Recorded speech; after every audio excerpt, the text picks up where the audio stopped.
recall it when you are reading the note or the PPT.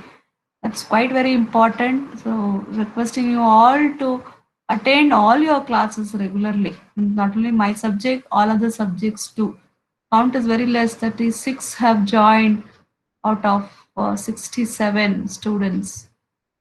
So almost 50%. And since morning there was some trouble with the network, I have scheduled now. Otherwise, I wouldn't have scheduled it now. Hope you will understand and join for the same. Okay. Anyways, is my PPT screen visible now? Yes, ma'am. Okay. So moving on,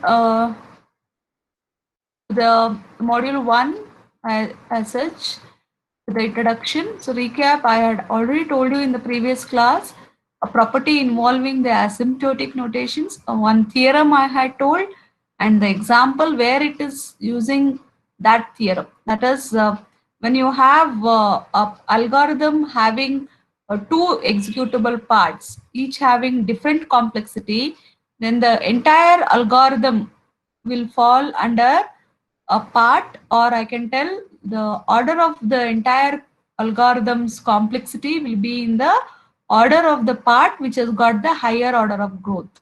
Yes, I think if you could remember the theorem, T1 of n plus T2 of n belongs to big O of G max, yes, max of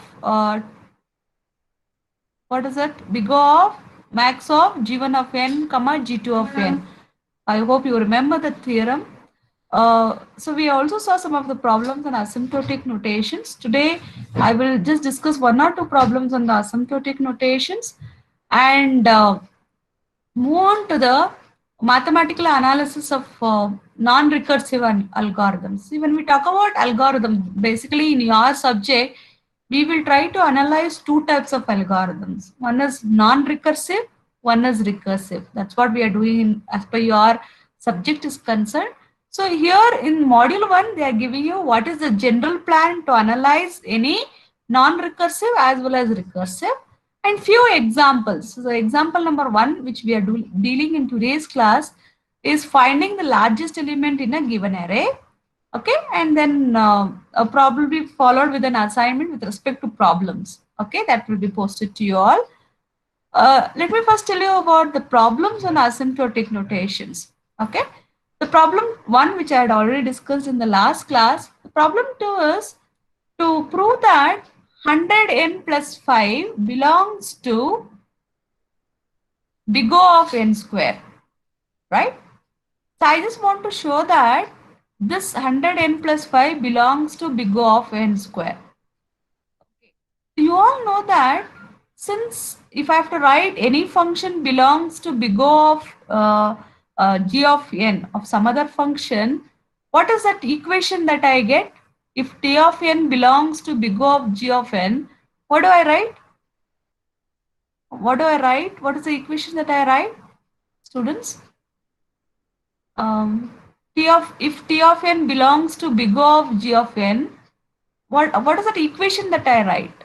T of n is less than or equal to C of g C of g n. of n for all n greater than or equal to n. N naught. Yes. So that equation we will just try to recall here to get my solution.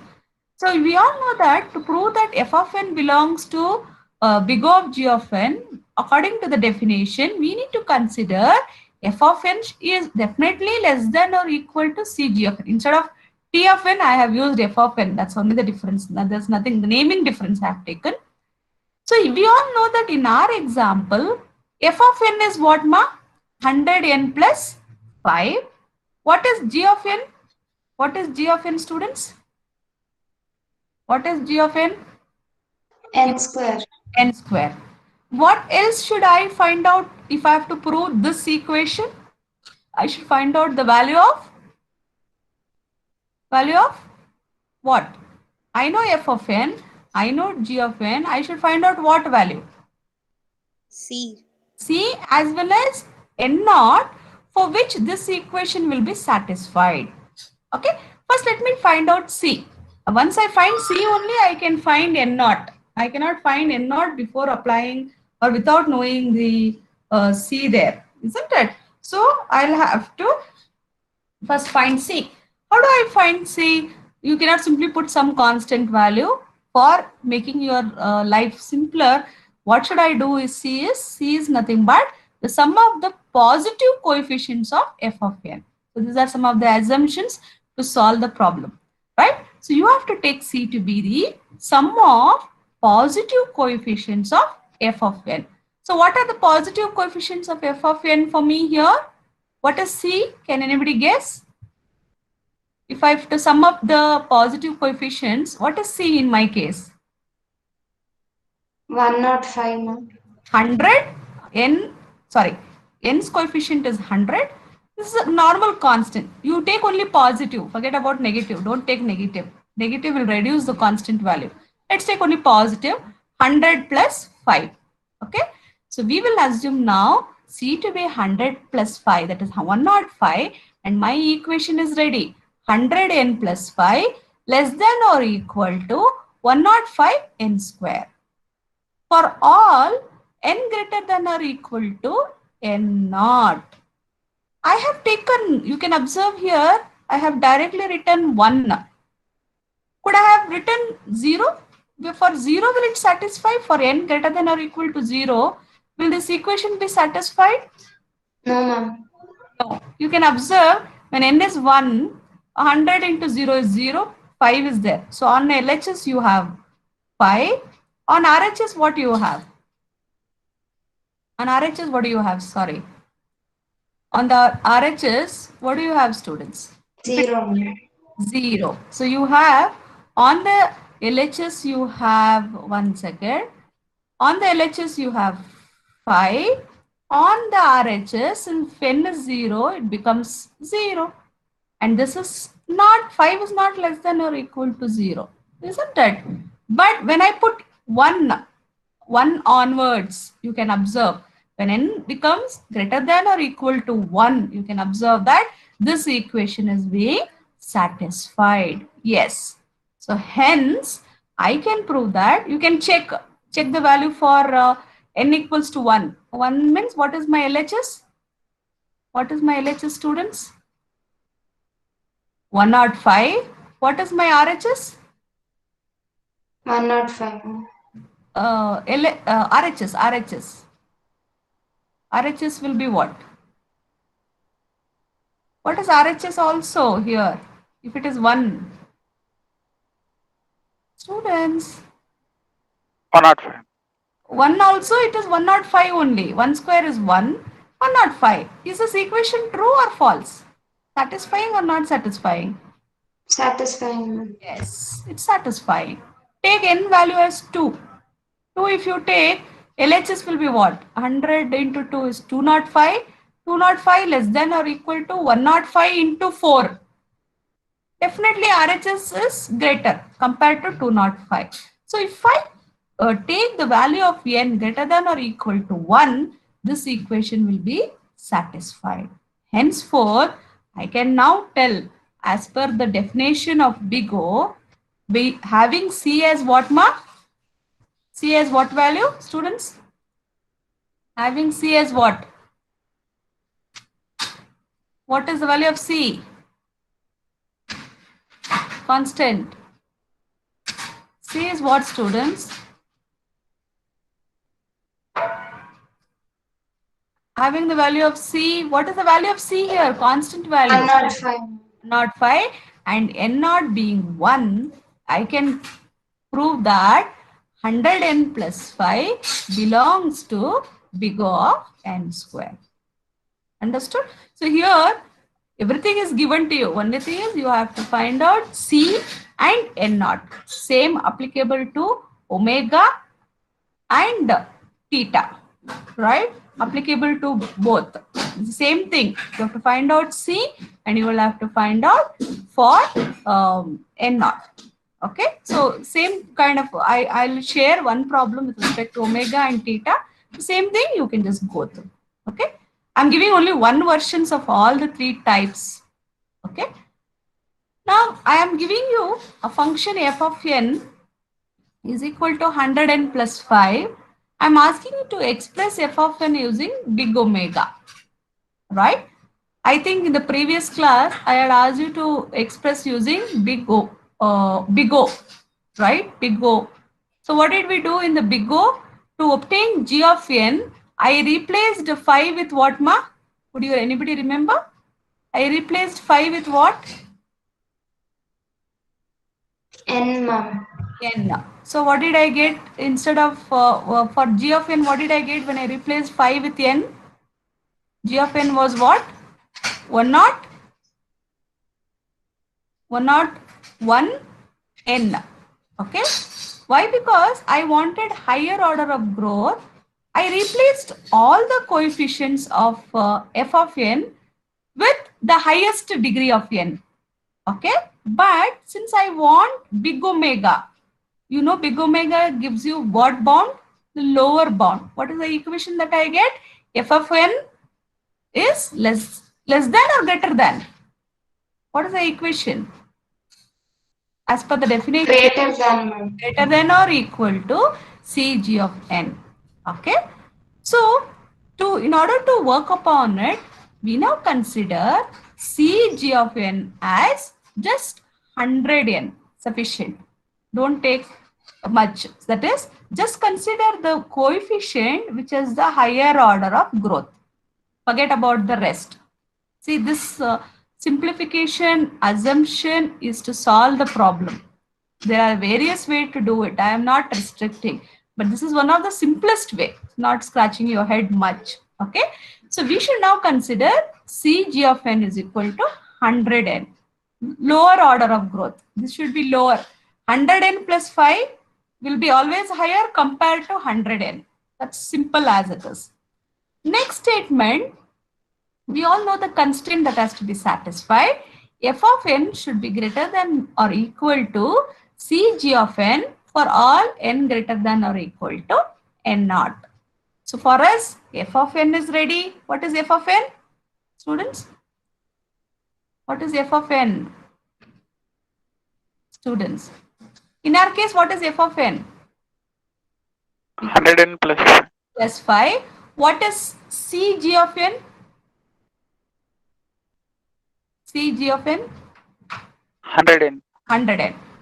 But I should find out n naught, for which this equation will be satisfied, right? So you can just see here 100n plus 5 greater than or equal to 100n. For n greater than or equal to n naught, I should say simply I cannot write this. You should check. You should start checking from 0. And you might question me, ma'am, why not negative? In the definition only we have told for a non-negative integer n naught. It is only positive integers, not negative integers. Understood? For n greater than or equal to 0, this condition will be satisfied. From n greater than or equal to 0, you can check that this condition is satisfied. Tell me for n equals to 0, what is on my LHS? Sorry, RH, yeah, LHS. For n equals to 5, what is on my RHS? 0. 0. Is the condition satisfied? Yes, ma'am. For n equals to 1, what is on my LHS? N equals to 1. N equals to 1. 105, ma'am. Not 5. On RHS? On RHS? 100. 100. Is the condition satisfied? Yes. Similarly, you can check for n equals to 2. You can check here. If n is equal to 2, what is on the LHS mark? 2, 2. 205. 205. On the RHS? 200. 200. Yes, the condition is still satisfying, right? From n becoming the value greater than or equal to 0, from then onwards, 0, 1, 2, 3, 4, goes on. So you might again question me, ma'am, is it satisfying for 100? Yes, it satisfies. Okay, so you need not have to bother much till that extent. Okay, let us assume for a smaller entity, but it definitely satisfies. Okay. So it is clear from the above equation now. We have C is 100, G of S function of n, right, that is n, and n naught is 0. Henceforth, by definition, I can surely tell that f of n belongs to big omega of g of n. That is f of n belongs to omega of n. So it belongs to big O of g of n. What is g of n to me? N here. Are you all getting, students? Hope you are getting. Yes or no? Yes or no? Are you all getting how is to be solved problems?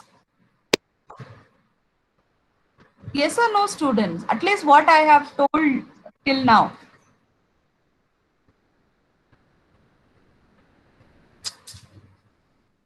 Is it clear?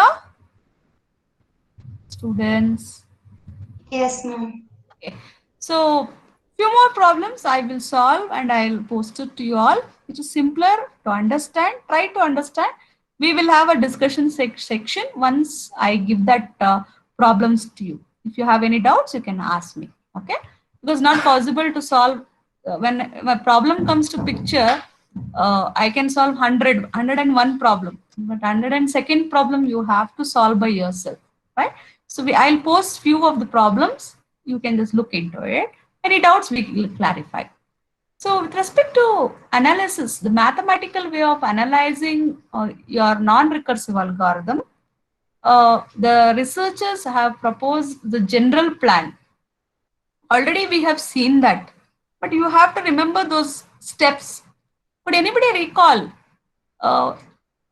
using any algorithm? What is my first step? If I have to analyze, what do I do it? Analyze in sense, if I have to calculate the time complexity, what should I first identify? Step 1. Already we have done that. Basic step. No. Before to that. That is the second step. Before to that. We have to identify. Input size. Yes. You have to now identify something called as an N, indicates what? The input size of the algorithm, right? That is my first step. Remember, students, this is usually frequently asked in your exams. You should remember it. Okay. Next, after identifying the input size, which I name it as N, I should again identify something. What is that? What is that? What is that? After identifying the input size, someone said right now. What should I identify, students? In order to analyze the algorithm after input size, what should I identify? What is the name given to it? Basic operation. Basic operation. Identify the algorithm's basic operation. And I have already told you, basic operation is a one which is giving you the result or which is giving you the answer to your problem. Doing that, your answer is obtained. Or also I can tell the basic operation is a one which takes more time in an algorithm to give you the result, right? You should be able to identify the basic operation. Next, step 3. Once you get the basic operation, what do you do? After identifying the basic operation, usually what you do? Number of times the basic Operation is executed, which you basically name it as C of n, if you remember. Yes or no? Yes. So actually, that part also includes something. As I told you, we'll have to check whether the number of times the basic operation is executed depends on only on the input size, or it depends also on what type of input, as I said. If it depends only on the input size, I need not have to worry. But if it also depends on the type of input, what all I should investigate? What all I should investigate? What all? Students. If it depends on the type of the input, what all I should investigate or what all I should find? What all the different complexities I should find if it depends on the type of input? What are the different complexities? has to answer. What are the different complexities that you have if it depends on the type of the input that you give, the basic operation? Time complexity and space complexity. No, not that. Time complexity. You took linear search example. If the key is found at the first position only, if your key element in the input is at the first position, what is that case called as, students? What is that case called Best as? case. Best case. Because the type of input what you gave was such a way that the key element was in the first position only. That is best. If the key element is at the last position, what will happen? What will happen to the basic operation? It will be executed more or less? More, ma'am. More, which we call it as what case? Worst case. Case. So you have to identify, remember, though it is the first thing which you are encountering, you have to remember, you should just find out whether the number of times the basic operation that's being executed depends on the input size, or it also depends on the type of input. You can understand when you see examples, you will know. If it depends on the type of input, you should investigate three complexities: worst, best, and the average separately.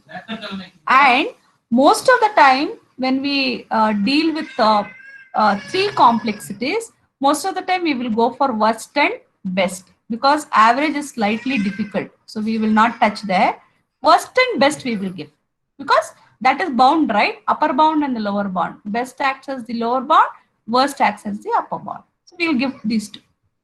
Next, fourth step, I should count the number of times the basic operation is executed. How do I count? Small algorithms I can sit and count, but large algorithms I cannot sit and count. So what I do is I should set up a summation. Remember, see, all these red ones are the key indication. You have to remember this. So I should set up a summation for C of n. What is the C of n? The number of times the algorithm's basic operation is executed. Summation, right? Summation means what? Summating one formula which will give you number of times the basic operation is executed. Remember, we'll see with example, it will be clear for you. What is that summation? Once the summation is ready, you have to simplify the summation using the standard formulas which you know, or which I will only give it to you, which if you don't know, that's also fine. And express C of n using orders of growth. Tell C of n belongs to which order of growth, whether it is linear or quadratic, or it is cubic, or constant, or logarithmic. So you have to express it. Understood, students? Identifying the input size. Remember, identifying the basic operation. Check whether the basic operation depends on that input size, and also it depends on the type of input. Input size, no problem. Type of input means you should take worst, best, and average. Set up the summation, solve the summation. You have to remember this for that forthcoming example. First example which they have given is to find the largest element in an array. Okay. Before going for analysis, I should give the algorithm. Okay, then go for analysis. Can anybody just tell me, how do you find the largest element in an array? What is the logic? What is the logic? Any logic if you could remember? Students? Any logic to find the maximum element in an array? Any logic that you remember?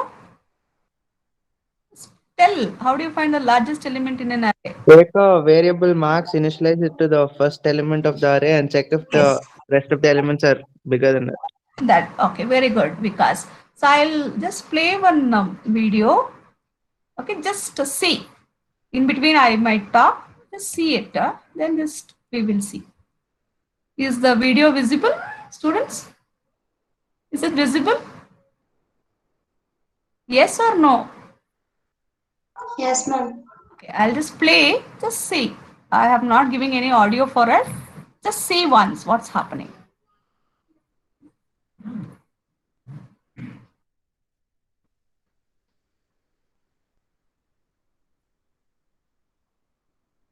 So I'm having the array of 7 elements, and I have initialized max equals to E of 0.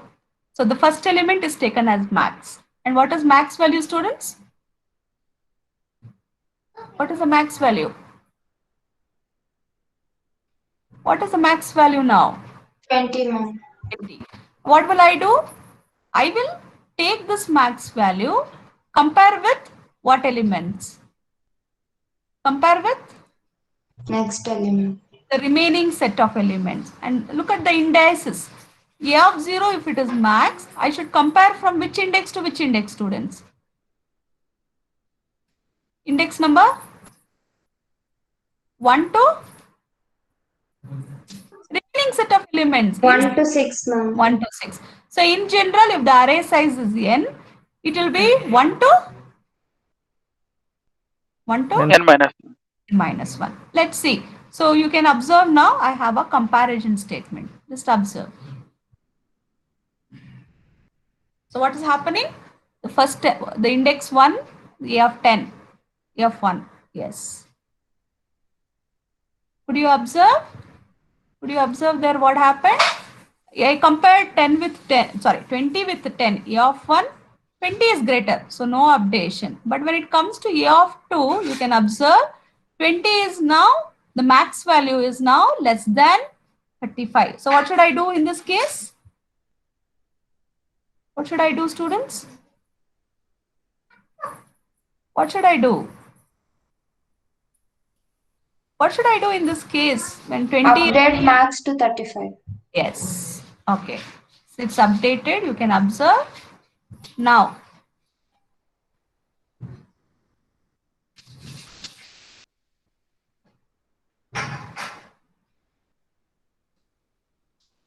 you just observe it.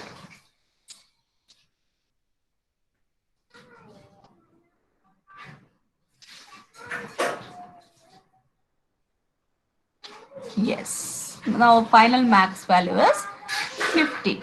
Yes. So now, just tell me what is the basic operation here. Now, what is the basic operation? Comparison, ma'am. Comparison. How many times the comparison was done? How many times? How many times the comparison was done?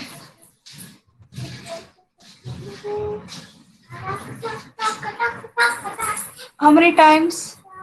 6 times, ma'am. 6 times, because whatever is in max, irrespective whatever is in max, I'll compare with A of 1, compare with A of 2, compare with A of 3 thrice, compare with A of 4 fourth time, fifth time, sixth time.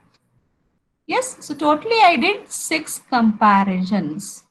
Yes, so in general, if I have n elements, how many comparisons will I do? For 7, I did 6 comparisons, right? For n n minus 1. minus 1 comparison. Second thing, the basic operation is comparison, right?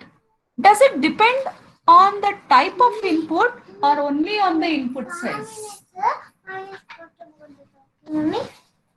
Input size, ma'am. Only depends on the input size, but not on the type of input. What is the type of input I am talking about? Say for example, if A of 0 is 100, that is my type of input. If A of 0 is the largest element, will I stop doing the comparisons or will I do? Though A of 0 is only the largest. Will I do or will I not do? Students. We will compare, ma'am. We will compare, because my logic is this. I cannot simply assume always A of 0 is the largest. I have to compare, though A of 0 is the largest one.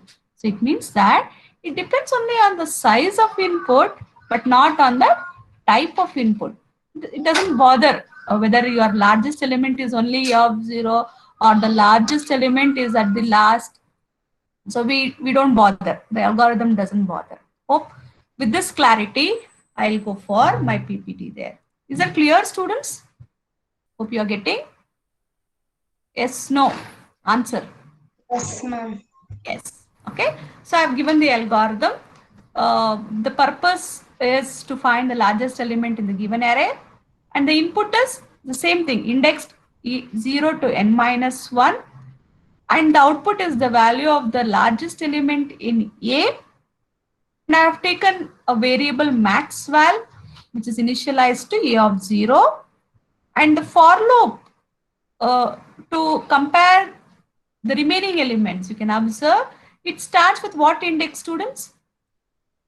It starts with what index? Index what? It starts with which index, ma? 1, ma'am. 1. Why? Because 0 is already assumed to the max.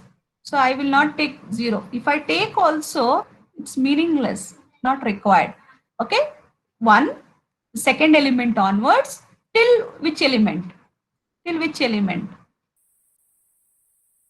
From second element to which element, students? Second element to which element I should do comparison?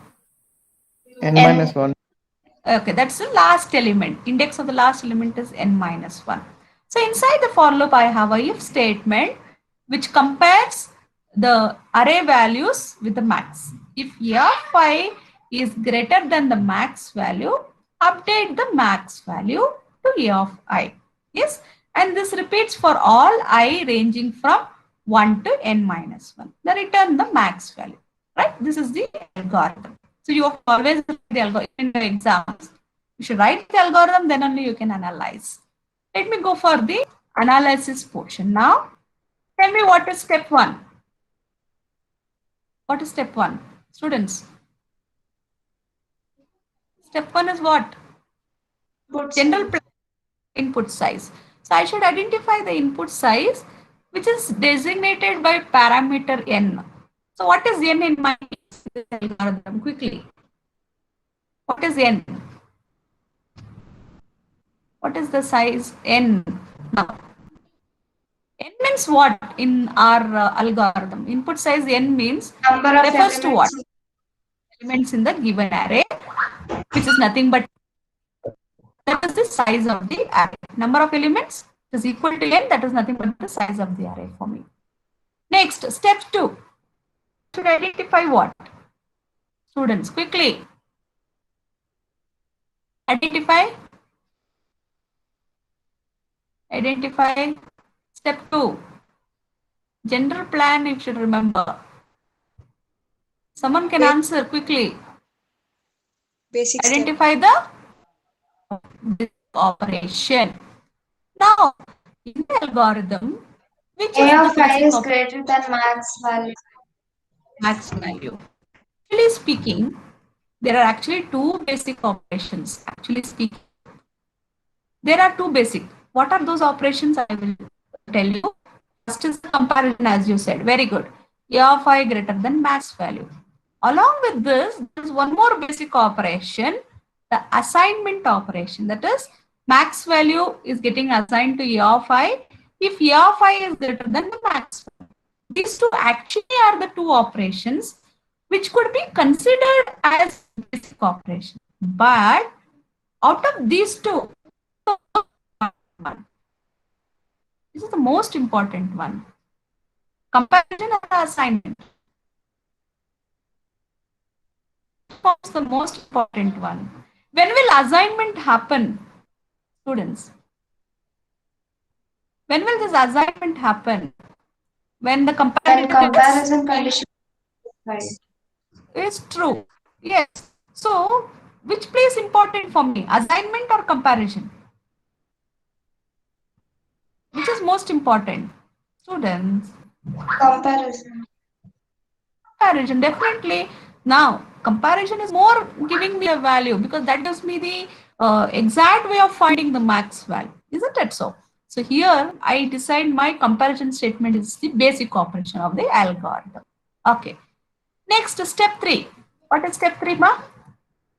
To check whether the number of times the basic operation is executed depends only on the input size n, or it depends also on the type of input. So that I should investigate worst, average, and best case separately. So in our algorithm, it depends on the input size, or also it depends on type of input. What do you tell? Does it depend on the type of input or only on the input size? Students? Ma'am, on the input size. Its size. It only depends on the input size. Never bothered about the type of input. So I just know best, average, and worst cases. I need not have to analyze this because the number of comparisons will be same for all arrays of size n, and it is not dependent on the type of input. Whatever size I give, n, it depends only on the size n, right? Whether I give the largest element as the first element or last element or third element, never mind. I will do all the comparisons. So it depends only on the type of, this input size, but not on the type of input. So no best, no worst, no average. Only one I should check. Right? How many comparisons are being made in all the cases? Step 4, I told something. What is step 4, ma? I should set up. What is the keyword I told? I should set up what? Summation, ma'am. Summation for C of n reflecting the number of times the algorithm's basic operation is executed. Okay, just try to understand what I am trying to give this equation. Let C of n denote the number of comparisons being made, that is the basic operations being executed. So you can observe, I think I'll go to the algorithm slide, then I'll come back to this. So you can just observe here. You can just observe here. Just try to understand this basic operation. This basic operation, E of I greater than max value, is executed exactly once. Is executed exactly once for every I ranging from 1 to n minus 1. Do you agree with me? Shall I repeat? Shall I repeat? This A of I greater than max value, this basic operation will be executed how many times? How many times it gets executed? How many times it gets executed inside the for loop? One time, ma'am. So, for every I ranging from what value? For every I ranging from 1 to n minus 1. n minus 1. You can observe that. See, this is what you should learn here, how to set up the summation. So this will be executed exactly once for every I value ranging from 1 to n minus 1. That means, if I ask you how many times this basic operation is executed, you will write like this, summation 1 plus 1 plus 1 plus 1 goes on till plus 1. How many times will you do plus 1? How many times? How many times will you do this plus 1? How many times it will be executed? N minus if I take 1. I range 1 times. So I will write 1 plus 1 plus 1 how many times? N minus 1 times. But I should not write such kind. I should set up a summation. I'll just go back to that slide. We are setting up the summation. Yes. 4. Just see. So algorithm, as you see in the algorithm, it does one comparison on each execution of the loop, which is repeated the loop's variable I, which is between the bound 1 to n minus 1. You see, it is exactly once for every I ranging from 1 to n minus 1. So I will set up a summation which looks like this. Can I write like this, students? Summation of 1 for every I ranging from 1 to n minus 1. So where 1 is my lower bound and this is my upper bound. What does this equation mean to me? What is this? If I write summation 1, I equals to 1 to n minus 1, what do I mean? What is the meaning of this, students? Summation, I think you know better than me. Mathematics you are learning. What does it mean? Students? If I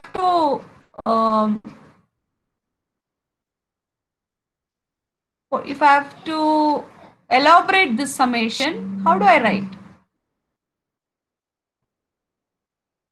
Someone can answer? If I have to elaborate this summation, how do I write, students? 1 plus 1 plus. How many times? N minus times? 1 times. N minus 1 times. Okay, so you can observe, just observe. Yeah, very simple to set up the summation. You can do it as you start learning. So how many times the basic operation is executed? 1 time. For I ranging from what value? 1 to n minus 1. So I will write the bound value here, lower value. I equals to 1, n minus 1. That's all. Okay. Now, this is the formula, the summation formula for C of n. Now, what should I do? I should go for the fifth step, which takes me to simplify the summation using the standard formulas and express C of n using orders of growth. What is that standard formula we should use here? So we already have C of n is what? Summation of I equals to 1, n minus 1, 1. Isn't it? I have to solve this. See, you all know that whatever C of n you are writing or T of n you are writing, they are all functions of n. I cannot give like this. I cannot tell summation and all I cannot have. I should have function of n. So to solve such kind of a summation, there is one standard formula. I think you people know, but still I am giving that formula here. Can you see that formula? What is the standard formula? Summation of I equals to L, lower bound, some value, to the upper bound, 1. What is that formula for me? This summation can be written as what, students? Can you see this? What is it? Upper bound. If the summation is of this form, what is the solution to it? It is equal to what? What is U? Upper bound minus lower bound plus 1. Plus 1. I think you people would have encountered. If not so, you can remember this. So it should be 1 here. There shouldn't be anything else. 2, 3 is not acceptable. 1. 1, which will be repeated how many times? Lower bound to upper bound times. 1 to U, sorry, L to U. In our case, L is 1, U is n minus 1. Okay. So it is upper bound minus lower bound plus 1. Now, how can I write this now? How will I write this? How will I write this? C of n equals N to minus 1 minus 1 plus 1. plus 1. So I will write C of n is equal to n minus 1, upper bound. So I'll put in a parenthesis, minus 1 plus 1. So this minus 1 and plus 1 will be cancelled. That means it becomes 0. So what is my final answer, students? What is N my final minus 1. minus 1. Could you observe that the number of times the basic operation executed, that is represented by C of n, is equal to how many times? Is equal to how many times? N minus 1 times. Just 1 times, right? So is it the same what we saw in the example? Is it the same? Yes, ma'am. Earlier in the example, if I the video there, you can just see in the example here, we had how many elements? How many elements we had? 7, The ma'am. same 7. How many comparisons we did? 6. We compared with 10, 35, 15, 50. Comparisons, forget about assignment. So I did how many comparisons? 6, ma'am. 6. So when a number of elements was 7, I did 6 comparisons, one less than the number of elements. So definitely whatever we saw in our deriving portion, you could see that the number of times the basic operation being executed is n minus 1 times. That is n minus 1. Now, this n minus 1, which I just told, number of times the basic operation is being executed, now belongs to which order of growth? N minus 1. Linear. Linear. So I should write that order of growth. So you should now tell C of n now belongs to which order of growth? That is the linear. How do you represent the linear now? It is n. As you don't have worst, best and the average, no special cases. So you can simply write this notation. What is this notation? Yeah. What is this notation? I can tell that Theta. theta. Theta represents usually what? Which case? Average case. Average case. So we don't have special cases. So you can just tell that the number of times the basic operation executed belongs to the order of growth linear, that is C of n belongs to theta of n. Special case is there, then we will write big O, omega and all. But no case, then just write theta of n. Hope you have got it, students. Hope you have got it, students. Yes or Yes, no? ma'am. Yes, ma'am. Okay. So this is first example. I will share the PPT in the Google Classroom. Go through it once. Remember this formula. This is very important. We will again come back to this in the next examples. Hope you, with this, I think I'm ending today's session. You can ask if you have any doubts. Otherwise, 1 or 2, I will only post the questions for you. Any doubts, students? You have any doubts? You have any doubts, ma? No? Okay. But what is the general plan? How many steps does the general plan have? How many steps? How many? Count I want. The 5, steps. ma'am. 5. First one, someone can tell, apart from Rakshita, who has answered now. First step. First Identify input size, ma'am. step. Yes. Identifying the input size. Next step. Second step. Someone else. Ayush Kumar. Not there. Okay. Prakruti. Second step. Yes, ma'am.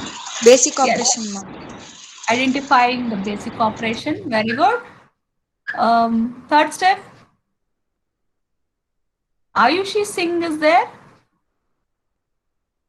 Ayushi. Ayushi is not there. Okay. Third step, someone can tell. Number Vimala, of time the basic operation is executed.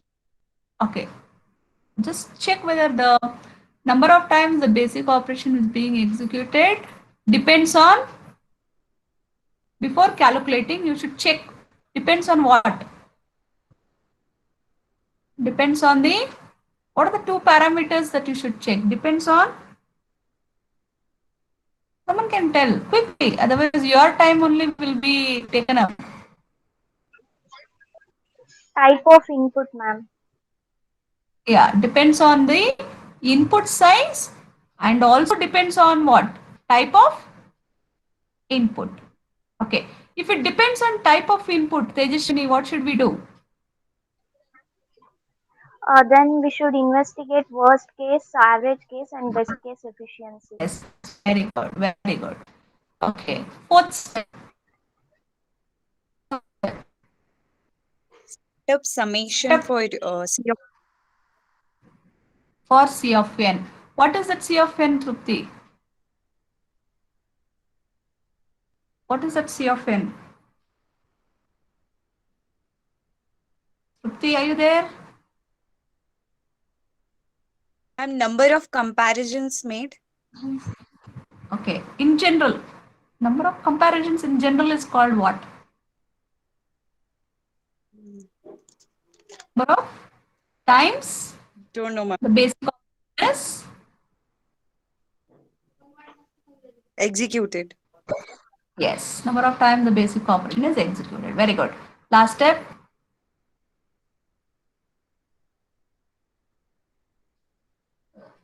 Last step, shall I tell? Someone else will tell. Students will tell. Faculty has to tell. Student has to tell. Anyone? Okay. We have to Simplify. simplify the solution and express it in terms of orders of truth. Approach. Very good, Rakshita. Yes. Um, I have one formula. I am not going to ask you a question because with the example, that formula which we used, I want that formula. Someone can tell. Wait a second.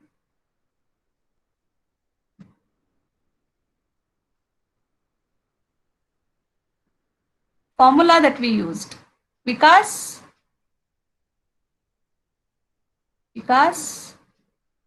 not there. Kaushik,